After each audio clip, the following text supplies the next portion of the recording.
Olá, meus queridos, graça e paz. Que bom poder falar com você aqui novamente. Hoje nós não pudemos fazer a transmissão ao vivo, tivemos alguns probleminhas técnicos, mas nós gravamos a mensagem. Não perca, Deus tem uma palavra para você. Paz seja convosco, amém? Graças a Deus pela sua vida, graças a Deus pelo privilégio que nós temos de estarmos aqui reunidos para adorar. Como a Eliane falou no início, nós estamos como salmista no Salmo 122. Alegrei-me quando me disseram, vamos à casa do Senhor. Não sei se você está assim, mas eu estou. Eu falei na quarta-feira, é muito bom a gente adorar o Senhor em casa, nós temos feito isso. Mas melhor estar aqui com os irmãos, amém? Amém. E daqui a pouquinho, as coisas vão voltar ao normal, ou ao novo normal, Deus sabe. Então, os queridos, que nós não podemos deixar de fazer é estar diante do Senhor, de maneira nenhuma. Estar sempre confiando que Ele tem o controle de todas as coisas e que há um propósito em tudo. Você crê nisso? Amém. Amém? Eu queria falar com vocês esta noite um tema bem particular, muito pessoal. Quero falar sobre sofrimento, algo que todos já passaram ou passam. Sofrimento. Esse tempo que nós temos vivenciado é esse tempo que onde nós temos visto muitas pessoas sofrerem. Abre vossas Bíblias no livro de 2 Coríntios, no capítulo 4, no versículo 7 a 9. Enquanto vocês abram aí vossas Bíblias, nós não estamos fazendo a transmissão ao vivo, é isso? Tivemos um problema técnico aqui com a nossa internet, mas daqui a pouquinho, nos próximos cultos, vai estar tudo aí normal, tudo abençoado. Mas estamos fazendo a gravação para depois disponibilizar no nosso canal no YouTube. 2 Coríntios, capítulo 4, do versículo 7, 8 e 9. Assentados mesmo como estamos, mas com reverência à palavra de Deus. Na minha versão diz o seguinte, mas temos esse tesouro em vasos de barro, para mostrar que este poder, que a tudo excede, provém de Deus e não de nós. De todos os lados somos pressionados, mas não desanimados. Ficamos perplexos, mas não desamparados. Somos perseguidos, mas não abandonados, abatidos, mas não destruídos. Olha que bênção, palavra de Deus para o nosso coração, para a minha vida e para a sua vida. Alguém poderia pensar o seguinte, meus queridos, se Jesus me ama, por que eu sofro? Alguém poderia dizer o seguinte, por que sofremos? Por que, sendo nós cristãos, sofremos? Pode ser que alguém em algum momento venha pensar isso, e eu queria nessa noite pensar com vocês sobre isso, sobre sofrimento. Alguém escreveu o seguinte: a vida é a professora mais implacável. Primeiro a vida dá a prova e depois ela dá a lição. Vou repetir. Alguém escreveu o seguinte: a vida é a professora mais implacável. Primeiro a vida dá a prova e depois ela dá a lição. Nós estamos acostumados com o contrário, Nós estamos acostumados com a lição. E aí daquela lição a gente ir para a prova. Mas na vida não é dessa forma. Nós somos provados e diante daquela prova, daquela dificuldade, daquele sofrimento, nós tiramos uma lição daquilo para nós. Mas nem todos, aceitam ou querem dessa forma. Meus queridos, o fato é que o sofrimento ele entrou no mundo pelo pecado. Hoje a natureza geme por causa do pecado, os filhos de Deus gemem por causa do pecado, por isso o sofrimento atinge a todos. E quando nós falamos de sofrimento aqui, nós podemos falar do sofrimento físico, através do que? De uma dor, através de uma doença, mas também nós conseguimos ver que o sofrimento ele pode ser na emoção, na alma, no psicológico. Há pessoas que sofrem, às vezes, com medo, com ansiedade, desprezo, solidão. Há pessoas que sofrem porque perdem um ente querido, sofrem porque tem um remorso muito grande, sofrem porque o seu casamento foi destruído ou está sendo destruído. E a gente percebe que o sofrimento emocional ele pode ser tão profundo como físico. Fato é, meus irmãos, que o sofrimento é muito complexo. E nós estamos generalizando aqui, mas ele abrange a mente, ele abrange as emoções, o físico e o espírito. E quando nós falamos isso, nós lembramos hoje, da igreja contemporânea, de algumas teologias antibíblicas que você vê aí a todo instante. Pare de sofrer, venha, Jesus vai fazer isso. Tá, ok, eu creio em tudo isso, eu creio na cura, eu creio em tudo isso aí. Os dons para mim, eles são contemporâneos, não são sensacionistas, eles estão aí.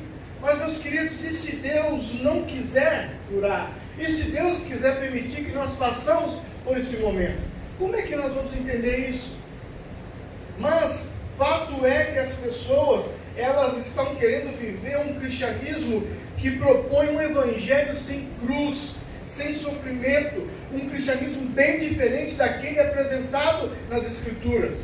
Ou seja, nós pegamos o nosso Deus, o Todo-Poderoso, e ali transformamos ele num garçom, cujo único trabalho é servir ao homem, é satisfazer os seus anseios e os seus desejos. Então muitos vêm falar assim: olha, eu sou cristão, eu sou filho de Deus, eu não aceito sofrer, eu não quero. Ok, você tem direito de pensar assim, até de falar assim. Mas o que nós não podemos é esquecer que a soberania é de Deus. Não esquecer que o evangelho que nós cremos é o evangelho de cruz. Parece que quando nós pensamos dessa forma assim, que não queremos sofrer, passar por dificuldade, nós criamos um paradoxo.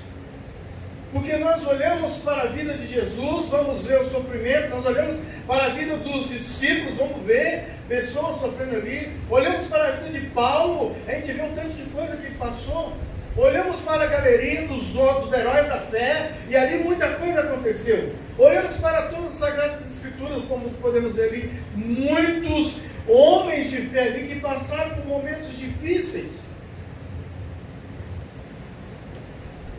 E aí, meus queridos, lógico que nós sabemos que tem muitos sofrimentos que são fruto de nossas escolhas.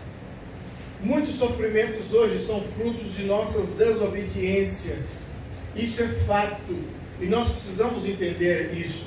Há muita gente sofrendo hoje porque é resultado de escolha. Há muita gente sofrendo hoje porque é resultado de desobediência.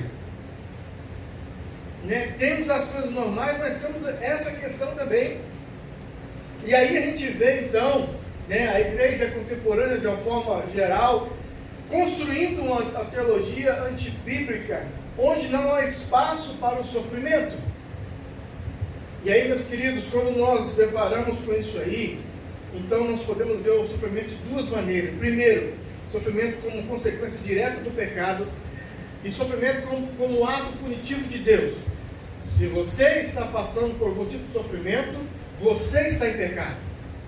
Se você está passando por algum sofrimento, Deus está te punindo. É assim quando nós olhamos nessa teologia antibíblica. Se não há espaço para sofrimento e as pessoas continuam sofrendo, então abre-se um parêntese e eles vão dizer assim: olha, sabe por que você está passando isso? Porque você está vivendo uma vida de pecado. Pode ser que sim, mas pode ser também que não. Se você está passando por isso, é porque Deus está te punindo por aquilo que você tem feito às escondidas. Não, não é assim. Mas quando nós não abrimos esse leque, não entendemos realmente sobre o sofrimento aqui, aí dá-se entender essas duas coisas, mas não é assim que nós entendemos. E quando nós olhamos para as Sagradas Escrituras, o homem mais sábio que viveu, Salomão, em Eclesiastes, capítulo 9, no versículo 2, ele diz o seguinte: preste atenção nesse texto: tudo sucede igualmente a todos. O mesmo que sucede ao justo, sucede ao perverso. Olha, meus irmãos, interessante. Vou repetir. Eclesiastes 9:2. Tudo sucede igualmente a todos. O mesmo que sucede ao justo, sucede ao perverso. Então está posto diante de nós uma realidade. O sofrimento, ele faz parte da condição humana.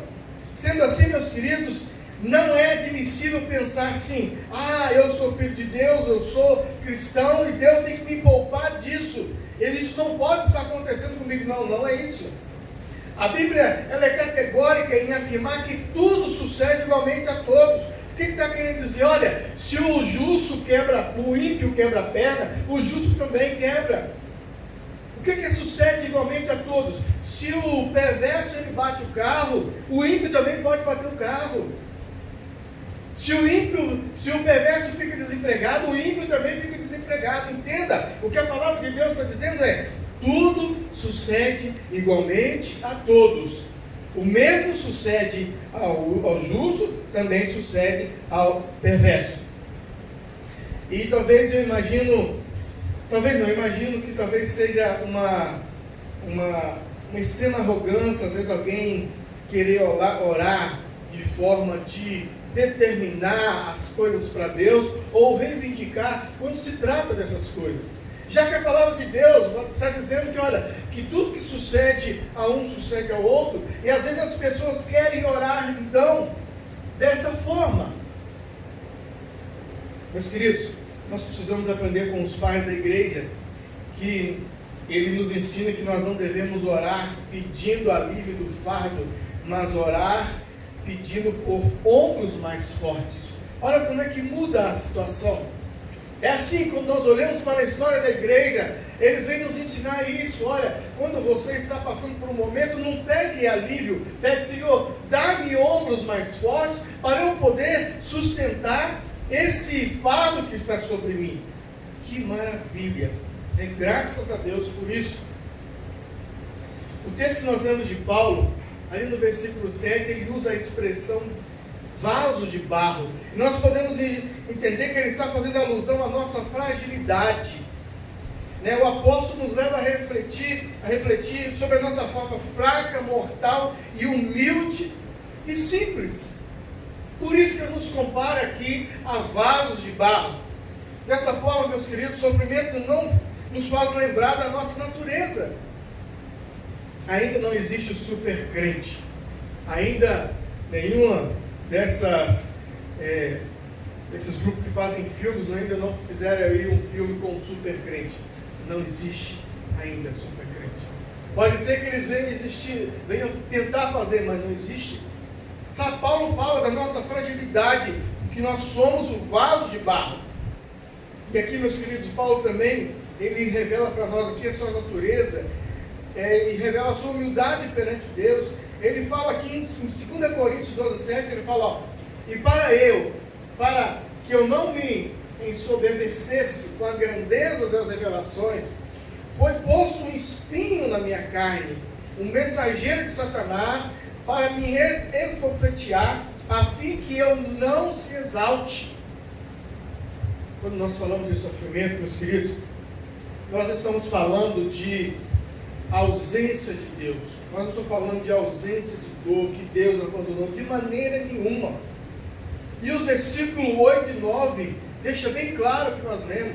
Paulo fala: em tudo somos atribulados, porém não angustiados, perplexo, porém não desanimado, perseguido, porém não desamparado, abatido, porém não destruído. Mas queridos, sabe o que acontece? Muitos cristãos têm levado a sua vida espiritual de qualquer maneira. Não lê a Bíblia, não oram, não têm sua vida devocional, não cultuam direito, vão à igreja às vezes, vivem afastados de Deus nessas questões, embora conservem nos seus corações o temor do Senhor. Em dias de bonança, de fartura, a gente vê que muitos esquecem de Deus. Conheço muitas pessoas, talvez vocês também conhecem.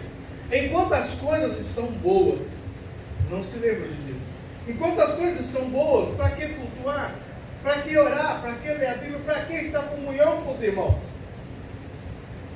Basta apenas vir o sofrimento, os momentos de dificuldade, que aí essas pessoas, então elas mudam o seu pensar. Aí agora elas querem estar diante de Deus. Agora elas querem fazer muitas coisas.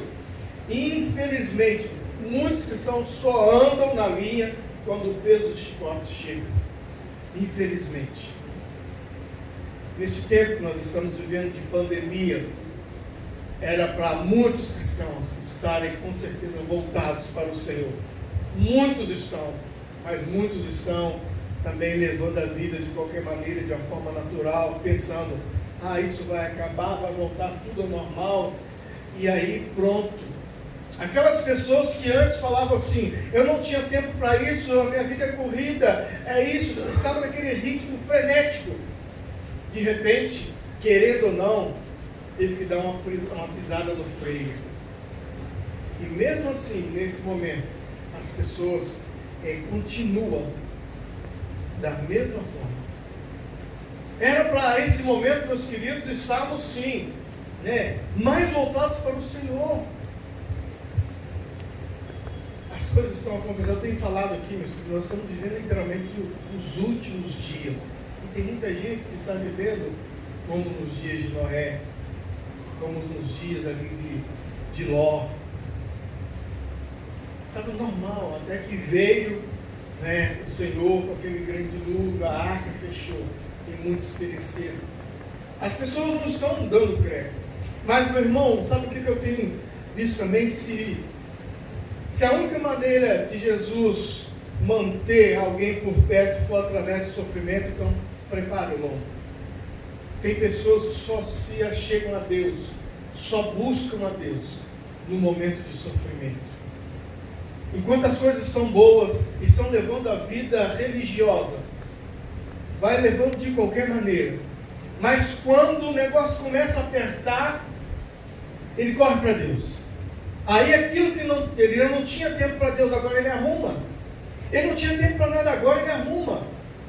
Ele agora quer culto na casa, ele quer vir à igreja todos os dias. Pastor, por que ele não faz culto todos os dias? Pastor, vamos fazer uma campanha, é isso, aquilo. Por que ele não pensou antes? Porque estava tudo bom. E se está bom, muitos não querem buscar a Deus. Só querem buscar a Deus quando as coisas começam a acontecer. E meus queridos, infelizmente, se alguns assim ainda pensam assim, preparam o lombo, que se for para você estar pertinho de Deus, é só na base do sofrimento, então vai vir. Infelizmente, eu digo isso com pesar, com muito pesar. E quando nós olhamos, meus queridos, para as Sagradas Escrituras, daqueles homens de Deus ali, a gente vai ver que o sofrimento, de alguma forma, é uma bênção sim, porque nos faz parar, sabe, o meio a um ritmo frenético e ouvir a voz de Deus. Porque enquanto as coisas estão acontecendo, sabe, a vida está indo, tá. Aí quando começa a vir o sofrimento, aí as pessoas param para ver, então, para ver o que está acontecendo. Eu queria compartilhar com vocês, então, algumas verdades, então, sobre o sofrimento.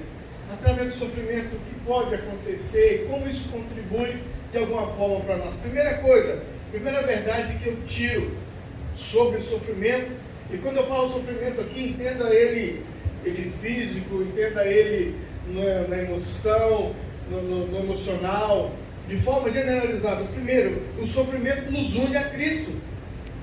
Irmãos, é no momento de sofrimento que as pessoas se achegam a Deus. No momento de sofrimento, as pessoas querem ficar mais perto de Cristo. Outro ponto que eu vejo aqui, que o sofrimento não é para nos provar e não nos destruir. Tem o texto de Salmo 66:10 fala que assim como o ourive ele prova a prata, assim também nós somos provados, testados diante do Senhor. Então é nesse momento que nós somos testados, que somos provados, que ali está se revelando as coisas.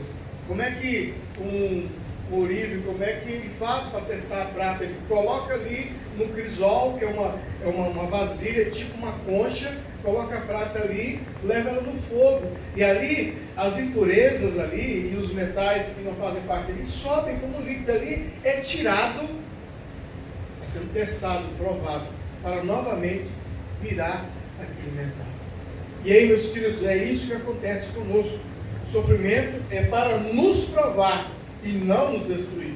Outra coisa que eu vejo aqui, que o sofrimento revela a nossa natureza. Qual que é a nossa natureza?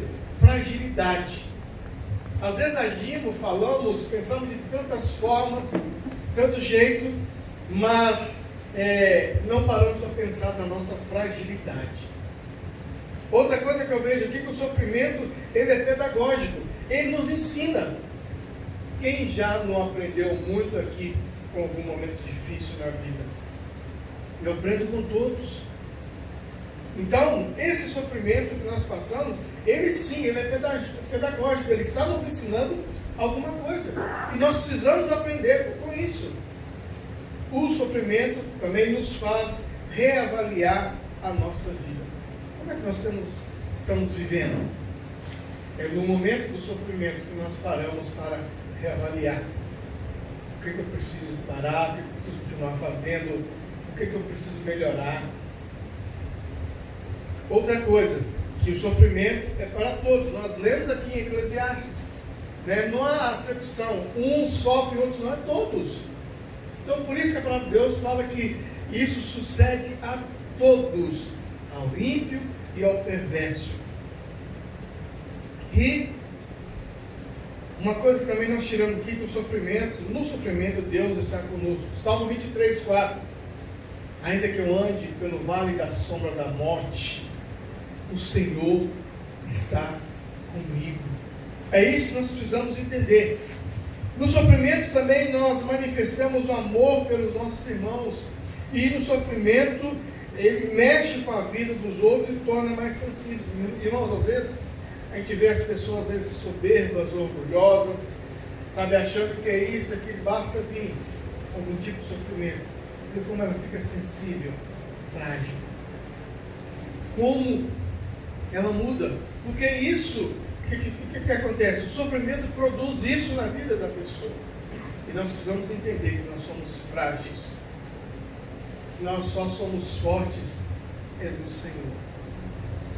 Meus queridos, esse é o tempo para nós reavaliarmos a nossa vida com Deus, avaliarmos como nós temos vivido a nossa vida e saber que o sofrimento ele faz parte da realidade do ser humano, mas saber também, como Jesus falou, estarei convosco todos os dias. Nós precisamos entender isso, que no momento do sofrimento Deus está com cada um de nós.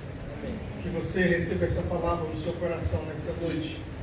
Não sei se você tem sofrido ou está sofrendo por alguma coisa, mas saiba que no sofrimento Deus também fala, nos mostra, nos revela aquilo que Ele tem para nós. Nós precisamos apenas ter discernimento e entendimento para ver o que o Senhor quer falar conosco. Amém? Amém. Então vamos orar. Feche seus olhos nesses instantes.